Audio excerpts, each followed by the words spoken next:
All right, welcome. So this video is going to cover some more of the details of pneumatics and how to get a bagger to work. So first thing you got to understand about pneumatics is it's pretty simple. All you have is you have a cylinder that the air is applied to one side or the other, and that opens or shuts a valve.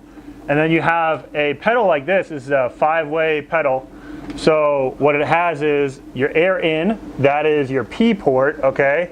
And then your air out when it's off is your B port. So the B port is going to be the one that goes to the back of your bottom valve, and that way it keeps it shut all the time.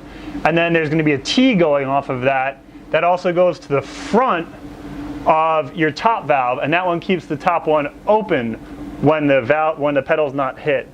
So what you're going to do, and then the opposite with the A is going to be going to the, when you hit pressure, it's going to open up this one, so it goes to the front, and then also it tees off and goes into your, the control box where there's a pressure switch, and that pressure switch is what hits the run button for the water meter.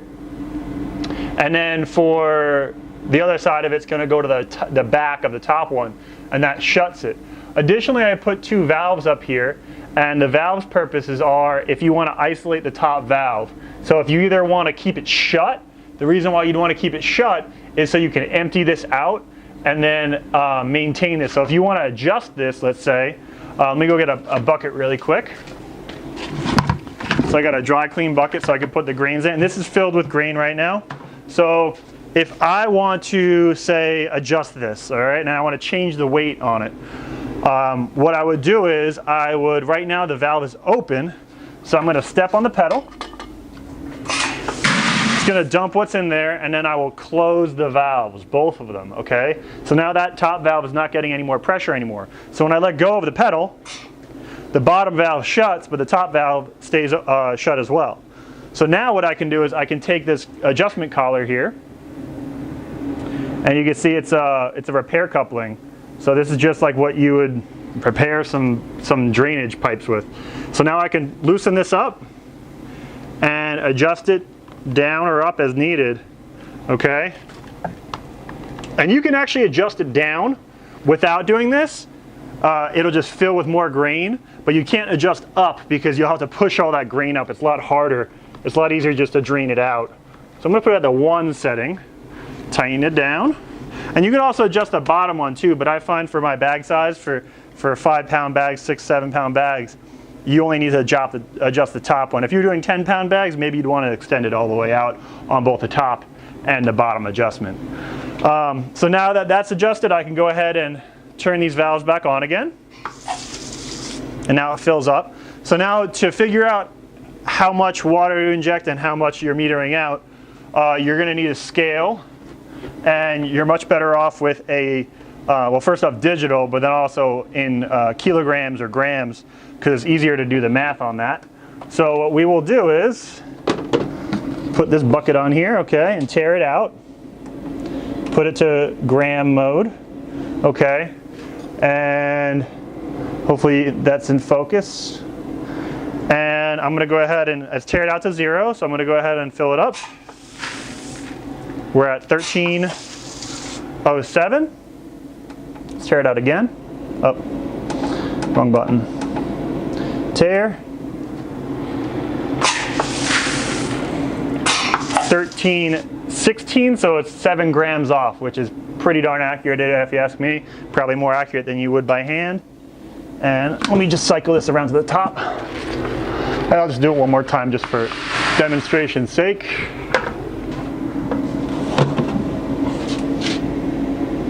And you want about 40 to 50% moisture content.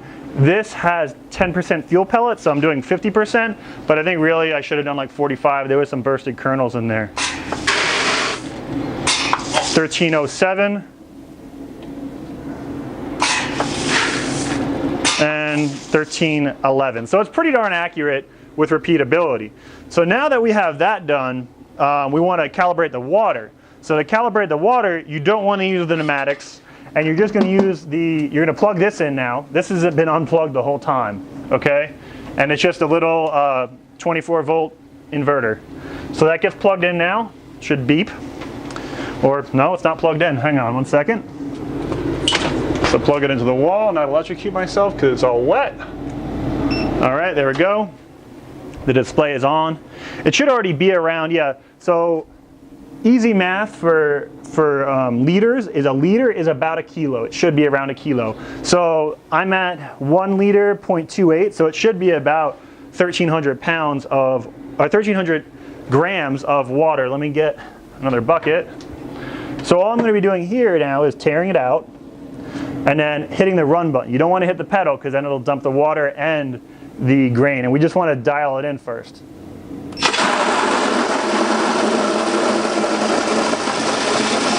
We're at 1,385 of water. Let's do it again just to double check. 1,300, oh damn it. Keep it in the wrong mode. Tear. Shooting for 1,380-ish. 1,389. So we can adjust that. To adjust that, you would go to set, and then the decimals are going to be blinking up here. And then to move over, so that's like the hundredths of a liter. You're going to hit set again, and bringing it to the right after the decimal point. So it's tenths of a liter, and then hit the up or down button. So we'll go down to 1.17, and then hit set. Or you don't even have to hit set, you can just hit run from here. So let's tear it out. And we're at 1288. So now you understand how you'd adjust it. Just figure out what your math is for how much water to grain you want, go by feel, and then from there, once it's set up, it's good. So now that it's all dialed in, unless you go and adjust this collar or the bottom collar, it's going to be set up for whatever you need it to do. So now you just go ahead and bag it out, and I'll bag 2 out just for demonstration purposes to show the repeatability of the weight. Let me grab a bag real quick.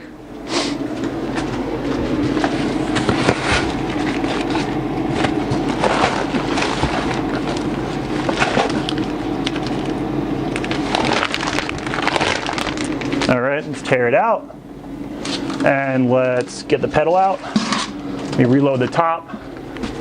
So for the silo, if you're doing a lot of bags, I would recommend something, you can see how it attaches. It attaches with a flange fitting. There's also one that I have that these bolts bolt right to the, like this, there's not a slip fitting, it goes right to the bottom of the tank.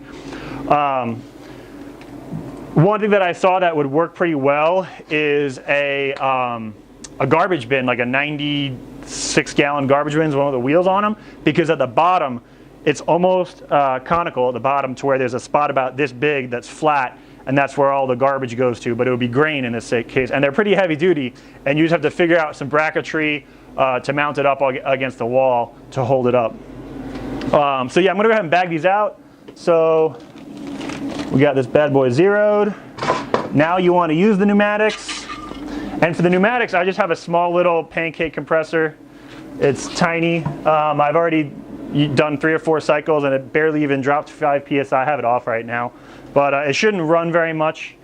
It's not a very big load. So let me go ahead and try to zoom in on the actual bagger and the scale. So hit the run button.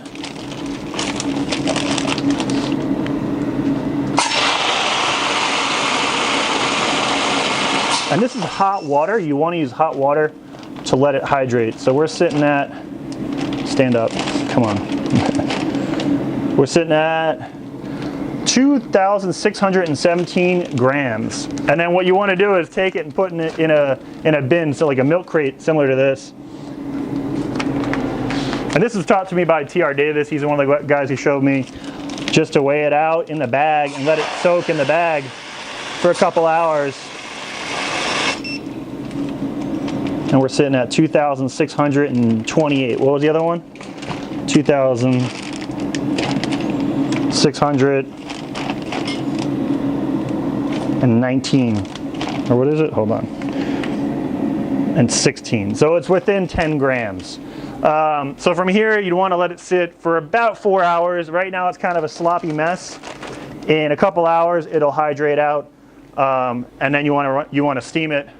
So that's pretty much the run through on it.